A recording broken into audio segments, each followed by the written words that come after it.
What's up, witches? It's Luna here with the chart reading for the full moon of September 20th, 2021. This happens on Monday, and it happens at 7:54 p.m. in the Eastern Time Zone.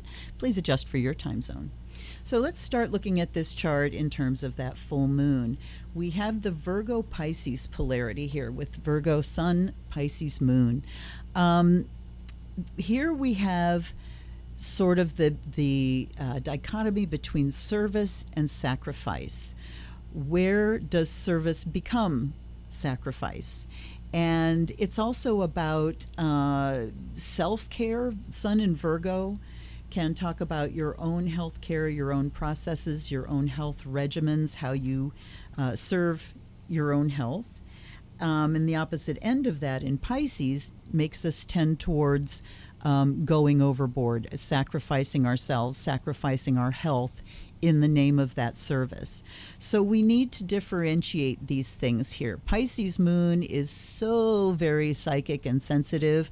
We're almost at a critical degree. I guess we could call it a critical degree at 28 Pisces, which critical degrees, there are specific ones in specific signs, but in general, the ending degrees of signs are considered critical. It's kind of like where whatever planet is at that degree's got to get all its yayas out in that sign before it goes to the next one. So we've got that sort of and the dichotomy here is also Sun in Virgo is about being very clear and seeing the details of everything, whereas Pisces just throws the fog over everything and we slap on the rose-colored glasses. We go into the vapor and our idealism and don't see the details of things. So that's kind of the polarity we're dealing with here. Certainly focused on service, certainly focused on how we take care of ourselves and how we take care of the collective and others as well, others that are less fortunate than we are. Okay, the other aspects I want to look at are, of course, the ones that are exact. I want to call your attention to this grand trine in the center. And while it is slightly wide, I am going to consider it because we've got Saturn at 7 degrees and only 12 minutes, but it's retrograde, so it is moving backwards. And then we've got the North Node almost at 5 degrees, so we're just outside of that 2-degree orb. It's also retrograding. The aspect is separating, but I'm going to consider it, like I said, because of the configuration. Now, you see a Sun-Mars conjunction here. That is too wide to be considered for transits, but I am looking at Mars at 3 degrees, trining this North Node, and then the 2 trining Saturn. So the Mars North Node trine says that we have the motivation and the energy to go into new karmic territory, not rehash the familiar places. Mars gives us the courage to forge new territory, to go where we haven't gone before, to step outside of our comfort zone.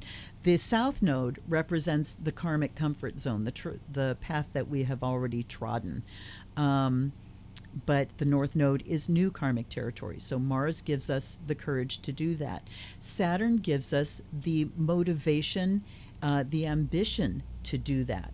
So we can look at this and say we now have a mission and a goal to forge into new territory. We've got the fortitude, we've got the courage, we've got the sense of duty and responsibility that Saturn brings. Saturn sitting in Aquarius, of course, which really drives us to update the old, the traditional, the dogmatic, the unquestioned.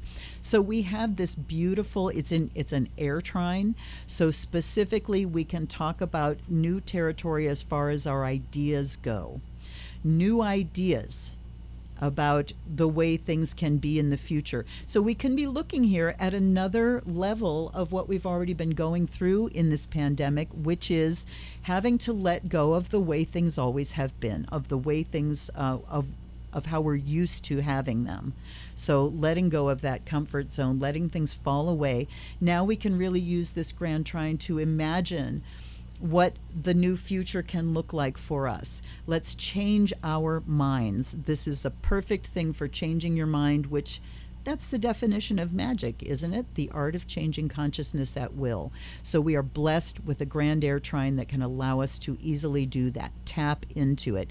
You will particularly be able to access this trine if any of these planets, if you have planets anywhere from like 1 to 9 degrees in air signs, or of course, being a grand trine, it's got each of the modes represented. But if these are hitting and aspecting any of your personal planets, or I should say your natal planets, then you particularly have access to these energies. Now let's look at Jupiter trining Mercury, and that's as exact as it gets. Jupiter is at 23 degrees 32 minutes. Mercury is 23 degrees 33 minutes. Again, air signs, Jupiter in Aquarius, Mercury in Libra. What this does, remember that trines are gifts. They are talents. They are freebies, but we have to know they're there in order to access them. So Jupiter being expansion, philosophy, spirituality, generosity, Santa Claus. Mercury being our mental functions, and also our dexterity, our manual, how our hands work for us. So these two trining, a great aspect for broadening your mind. Literally, Jupiter is the expansion principle. Mercury represents the mind. Broaden your mind. Free your mind. Blow your horizons out. Open yourself to new philosophies. Open yourself to those new ideas. And then that grand trine gives us the ability to access and to use that moving forward. This is beautiful, you guys. Absolutely beautiful. Okay, now let's look at Pluto and what it's doing. Pluto sits at 24 degrees Capricorn, a little wide for the trine to the sun, but it is exact within a degree for the square to Mercury. So while we have Mercury blessed by this trine from Jupiter, we also have it afflicted by Pluto. So here's the puzzle. The square is going to come and get you. All right. The squares are tensions, stresses, problems that we have to solve. They get our attention. Trines just lie there as a freebie on the ground waiting for us to pick it up and use it. So the square is going to get our attention. And what this represents, Pluto in Capricorn, holy shit. This is old, outworn, outmoded ideas, dogmatic ideas that are just dug in so fucking deep. Pluto, of course, is transformation. Just raw Pluto energy is dominance, control. Squaring Mercury, this could set us up for just having immovable thoughts, where we are so invested, like on a do or die level, with the way we think. It's just the way I am. Can't do anything about it. Pluto, of course, as the ruler of Scorpio, is also that revenge motivation. So we need to be extremely careful with our words on this, because it can be very easy to just fucking shred somebody with a Pluto Mercury square. Just take off after them and slice them to ribbons with words. So the other thing it can do, though, is give us deep and penetrating insight into things. On the downside, it can give us obsessive thoughts about things. So all of that going on, and then we have the trine to Jupiter, which could actually work to expand on the negative things. So again, if you are aware of that trine, you can focus on that.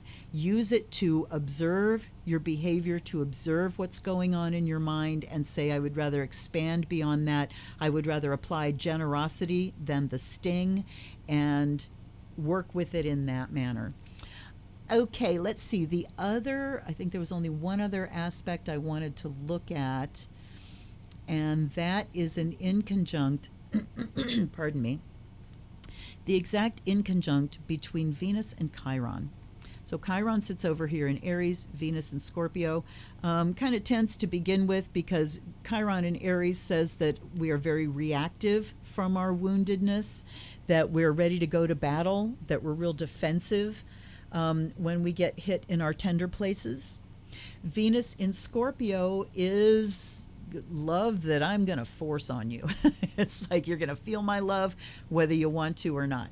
The adjustment between Chiron and Venus is we're kind of in conflict here between our affections, what we love, and our own woundedness.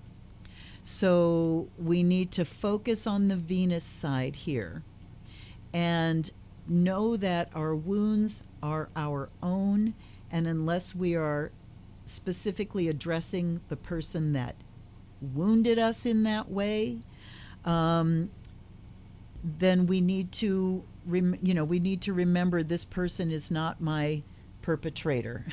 This person is not my abuser, because our wounds can really be coming to the forefront when we're dealing in romance, in affection, in social instances.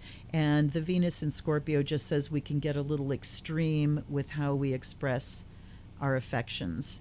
But again, look at how those two things, the in conjunct represents adjustments because the signs involved, and in conjuncts are 150 degrees, the signs involved do not share anything. They don't share an element. They don't share a mode. So it's like they have nothing in common, but still they're forced together, and they have to figure out how to adjust and how to work it out together. So we need to look at affection as we apply it to ourself and our own woundedness, rather than our projecting our woundedness out on those who are attempting to show us affection. And, we have to also be aware that we may be attempting to show affection in a too forceful way, in a too black and white way, in a way that serves our own needs rather than someone else's needs. All right? So there is that. But the thing I want you to take away from this chart is certainly the grand trine and the aspects to Mercury and the opportunities that we have to look at the old worn out ways we are thinking, the old worn out thoughts, patterns, programs we're running. Jupiter using that trine to see beyond that intensity, that stuckness, that black and white thinking. That's another thing Mercury can do, is give us black and white thinking. Jupiter says, no, we can expand beyond that and start using that grand air trine energy to move us forward karmically. That north node is the way out of all of this.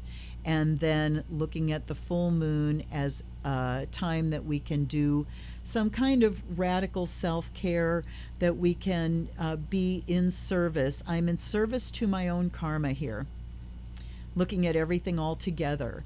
The sun in Virgo says, I put myself in service to moving myself ahead karmically and into serving humanity. With the moon in Pisces, I feel the suffering of humanity. I feel the suffering of the collective. That drives me to be in service and to work on myself so that I can move myself forward, and in so doing, give the collective another functional person to help move us forward as a group. All right. Wow. What a full moon. I hope you get something out of this. Please let me know down below. Please like, subscribe, and please, I want to specifically ask you to share. Share these videos. If you know someone else that can get something from this information, please do that for me.